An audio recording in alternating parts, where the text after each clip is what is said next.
What's up, guys? So, alongside the Showtime Selection Pack, Konami have released a bigger pack, and it looks like we're getting two options from these players. So, I've already uploaded the Showtime pack. So, if you want to know which players pick out of these, check that out. Today, we're going to look at the lesser version, but there is a lot more options, as I said. Okay, to start us off, this guy here, leveling, yeah, he's just not good enough. If we just look at his build, doesn't have enough balance. His physical contact isn't to 70, and even the stats that are his best, they're just not at the level he needs. So I just disregard this guy. But next we have Cambiasso as a fullback. Uh, this guy doesn't look terrible. Like he's definitely not unusable, but I don't think he is anything special. Like Costa Curta, if you have Costa Curta, is a much better player than this guy. But if you did miss out on him, I mean, he is a okay option. There are a few other fullbacks in here as well. Here is Ricky as an orchestrator. This guy is kind of well rounded, to be fair, and he actually has the good defensive stats. So I think this guy could work, especially more as a defensive orchestrator, because I like my orchestrators to have 70 finishing and go forward and score goals. But if you're someone who plays orchestrator in DMF, like you really won't need high finishing at all. So I think that's the best build, to be honest. And you can see that even if he does get into a shooting opportunity eventually, that he has a decent kicking power. So it might help with the really obvious goals. Now, for the skills, he is missing a few. He's got his one-touch pass, his true pass, and his interception, which would be the most important.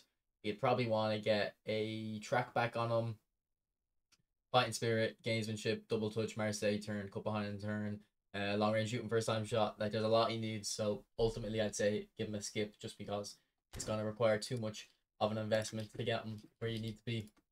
Here's Klaus, another right back. He definitely looks better than the other one we were looking at. In my opinion, anyway. Like I know a lot of people care about physical contact, but I really don't think it's important for defenders. Like I've got that new Thuram with crazy good physical contact, and I don't really think it improves them because like Philip Lam on the other side, at left back, has like 63 physical contact as well, and I never complain about his physical. But yeah, this is the build I'd go for on Klaus. If we just look at his skills, he actually does start off with a good bunch. So what I would give him is track back, man marking, true passing, blocker, and probably aerial superiority. Even though he's not that tall, I think it will be enough against most wingers. Okay, next player is Pascal Gross. So we were looking at that Italian fella earlier who's a defensive orchestrator. This guy is definitely an attacking minded one. I still think he's not enough though, just because if he is a more attacking minded orchestrator, 73 finishing isn't like enough to be amazing, but it probably would get the job done. But then his balance is too low, and then his speed, he doesn't have good defensive stats, so you'd want to have high speed to make up for that and to cover distance really quickly, but he just doesn't have enough there. So honestly, I'd skip him. I will look at his skills though, just in case someone, maybe the German guy who's watching really does want Gross. His skills aren't too bad. I'd probably give him interception, track back, uh, double touch maybe, or Marseille turn. I like that he does start with cut behind and turn. What's his weak foot? Very high. Oh, maybe you should go for the double touch and flip flap for the ball roll. You know what? That kind of makes the card salvageable a little bit. Now I'm sure you'd probably have better orchestrators in your club, because he isn't the best defensively. But I mean, going forward, he might not be absolutely terrible. I think if we just looked at him though, like if he just had the balance to 80, I think with these stats, yeah, I could see him being useful. But like even if his finishing was 80, like he could probably excuse the balance a little bit. But look, he's not completely unusable. Right, next we'll look at Fagioli. And he's pretty much similar to, or he's looking at Gross, like he's making up all the weaknesses of Gross, but maintaining the most important thing, the dribbling ability, and he has that really high balance as well. Again, he doesn't really have the shooting, so you'd probably want to play him DMF or in a tactic where the CMF orchestrator doesn't really need to score goals. You can't play DMF by default, so you'd have to level that. But then again, I didn't actually level any of his shooting, so if you wanted to rejig his stats, I don't know what you would take off. Like, I kind of do like having the 80s on all the defensive stats. I don't want to give up the balance because I want that dribbling to be as good as possible.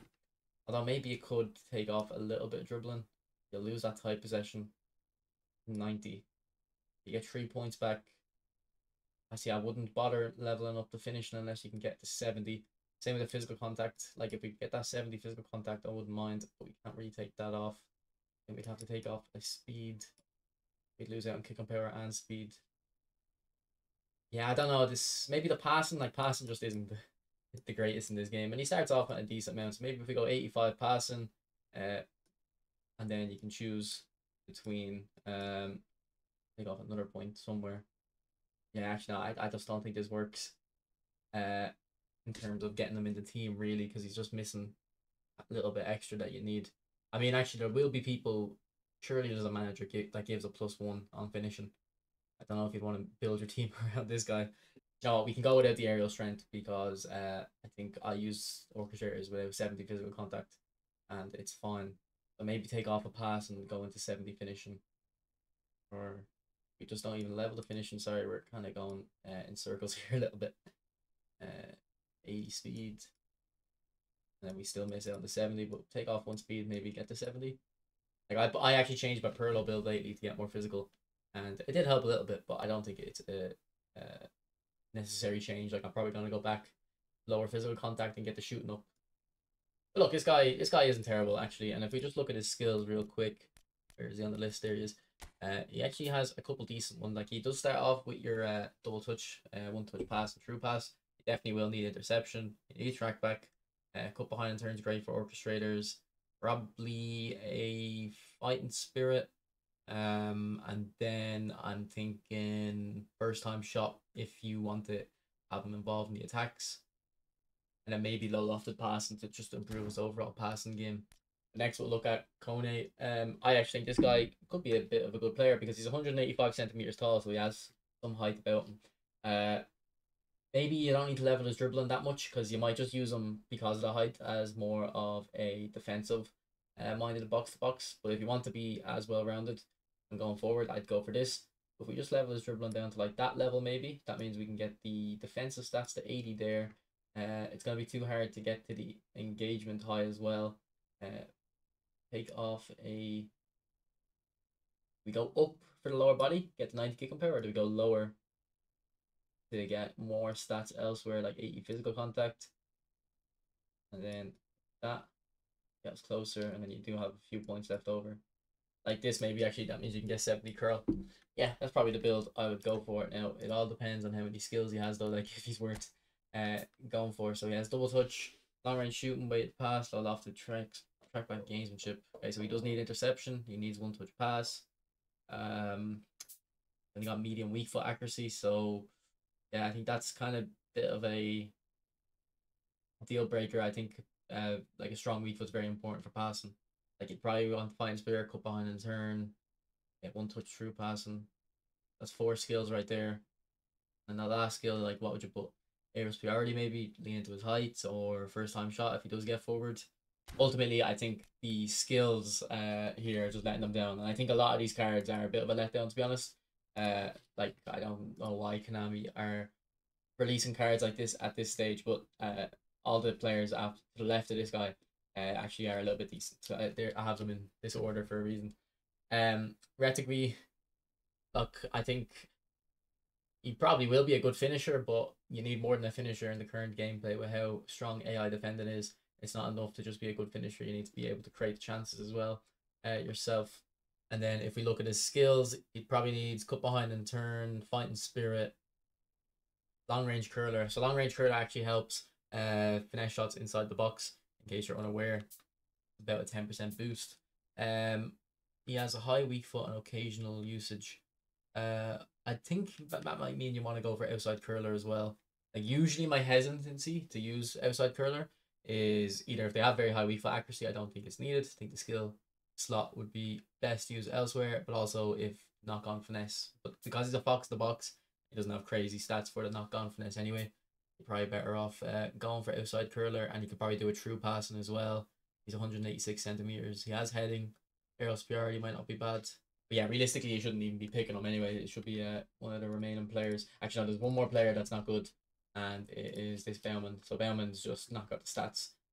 He needs like anywhere like he needs 85 reach minimum. But there's so many keepers that are better than this guy, so I definitely wouldn't be using him. Bellanova looks pretty okay to me actually. He's got quite a lot of speed. All 80s in defensive stats. That's pretty much all you're looking for. For the dribbling stats, the actual dribbling stat itself is the most important for fullbacks. It'll allow you to bomb up the wing pretty quickly. But the problem with him is his skills let him down. He's only got 3 skills, so I don't think you can even get them where you want them. Like what you need: interception, aerial superiority, probably blocker, man marking, track back, through pass, one touch pass, fighting spirit. Like there's just too many skills needed. So Konami, why are you even releasing this pack? Our next player is Undav. He's a deep line forward. He's kind of got some good stats, like the balance very high. That's good to see. Finishing's very high. Kick and power is quite high. He is slow, but as a deep line forward, it's probably not an issue. I think what's letting this card down is the passing isn't high enough for a deep line forward. Or rather, like this passing can work on a deep line forward, but he doesn't have extremely good dribbling or really high curl either. So I think he's another letdown, to be honest. I left 2 points over because there's not much you can do with them anyway. And maybe into physical, but I don't think you're gonna notice a difference. And then when you look at his skills, he has double touch, first time shot, true passing, acrobatic finishing, outside curler. So he has a good few starting ones. You probably want to put long range shooting on him as well. Probably go for the ball roll, flip flap and soul control. Then weighted pass because he's a deep line forward, and probably fighting spirit so he can hold off defenders a little bit better. Now we're looking at Anton, the centre back. This guy looks okay to me. He's 189 centimeters. He's just gonna be a rock at the back. He's not gonna be dominant. Like the match pass lead that came out a while ago will be better than him. So I don't think he's worth really going for. His skills wise, like he's missing out on all the passing skills. So you will need blocker as well. Actually, definitely. So he's missing out on blocker and then all the passing skills. Maybe a dribbling skill or two like gamesmanship or cut behind turn. Again, I'm not gonna go in depth because I just don't think anyone should be picking him really. But someone that looks quite decent to me again is this Fofana. So he's got pretty much all your defensive stats above 80. The awareness is low, but I think that's more important for centre backs where the margin for error is lower. But he's got good speed, he'll cover ground well, good kick and power. So if you do end up shooting, he will have some sting to his shot. 80 balance is going to complement that good those good dribbling stats as well. He's got 80 passing, that's pretty much all you need. It's just the finishing letting them down. Like if he had 70 finishing here, yeah, pretty good card, and it probably would go into my free to play team. But I think with the way it is here, it's not screaming out to me that I'm really interested in him. And then we've got two French players left. So Barcola actually looks quite good to me. Stats wise, this is without the boost. This is with the boost. He's got his 81 finishing and his curl. His kick and power is low, might be an issue, but if you play him on the left and you're very conscious that you're gonna just be hitting finesse shots with him, I think he'll be fine. 85 balance. I mean, what else is there to say? Like he's pretty much got the stats in the right areas, and he's looking like one of the most promising players from the pack. And then skills wise, he has double touch and soul control, so you can give him flip flap for that ball roll very quickly. You will need true passing as well. First time shot just to make him a bit more meta. Fighting spirit or super sub, depending on if he's gonna start or come off the bench. And then because he'd be best out wide, you'd probably want pinpoint crossing. He could play in centre forward as well though. We just look at his stats again, but I recommend him in centre forward. Yeah, he doesn't have enough physical. Like again, I don't think physical is majorly important, but is like he probably should be at 70 physical contact. His passing isn't terrible, like 70 is okay. Maybe he just doesn't have. Yeah, he probably just doesn't have the finishing at a high enough level to be a striker. But on that left wing, he'd probably be decent cutting in. And then the last player is Upamecano. So I think Upamecano is one of the best centre backs in this game. And if you're a free to play player, you definitely should be trying to incorporate Upamecano into your team. Now on my free to play account, let me just show you real quick. I actually already have an Upamecano, and I can't remember where I got this version, but look, he's not even fully leveled up yet, and he's arguably better than this new version. Like I've just given him the XP there, and we finished off the build, and you can see I took a bit of aerial off, but we get that 88 speed as well. And trust me, this guy is very good. I've only played a few games with him, but I noticed straight away how good he was. Like he wasn't in my team for the longest time because I thought that huge gap between the acceleration and the speed would be a problem, but honestly I didn't notice it at all. I don't think you would notice it with 99 aggression, 98 tackling and 99 defensive engagement. So if we just look again at the new Upamecano, here's his build. I do think this one is a little bit worse. You'd probably take off the aerial again maybe. No, because you actually want the +3s, don't you? You get the +3 jump there, 85 awareness. But yeah, no, this new one is worse, but it's still worth going for it if you don't have that previous version. Let me just finalize this build for you. Okay, yeah, there's two versions of the build you can go for. So you can either get the dribbling up and then get the +3 on the jumping, or if you don't care about the 85 defensive awareness, you just go all in on aerial strength after that and get 91 jump as well. Like it might be useful to use this build instead, and then keep this Upamecano specifically for opponents that are kind of cross spamming and you're just going to try to shut them down with this guy. I don't know, because at this point in the game you might have other centre backs that'll be more suited for general play. We did put that 1 point into passing just because he does have a few of the passing play styles. But after that, there's not actually too much you can do skills wise. Like he pretty much has everything there. But yeah, you can do one touch pass, true passing. But realistically, what more is gonna improve him? Like at this point, you're probably going for like gamesmanship. I would say cut behind and turn, but I think he's pretty like hard to maneuver with on the ball. So I don't know if it's worth going for. Yeah, I feel like you're gonna mess it up more often than not with the cut behind and turn. Like at this point, I don't think you need more skills. Maybe something like long throw in case you want a long throw in your team. But yeah, overall, not the greatest pack. I think if you were to pick two players, it would be Barcola and Upamecano. Maybe a couple of the fullbacks we looked at aren't too bad, and the orchestrators too. If you don't have any other orchestrator options, but I probably wouldn't go for the box to box players. I said it in my review of this pack that Amrabat is good here, but I think there's some decent candidates in this one we're looking at now. But after having another deeper look, I do think Amrabat is the better option, and I'll probably be picking him on my free to play team. Anyway, thanks for watching. Bye.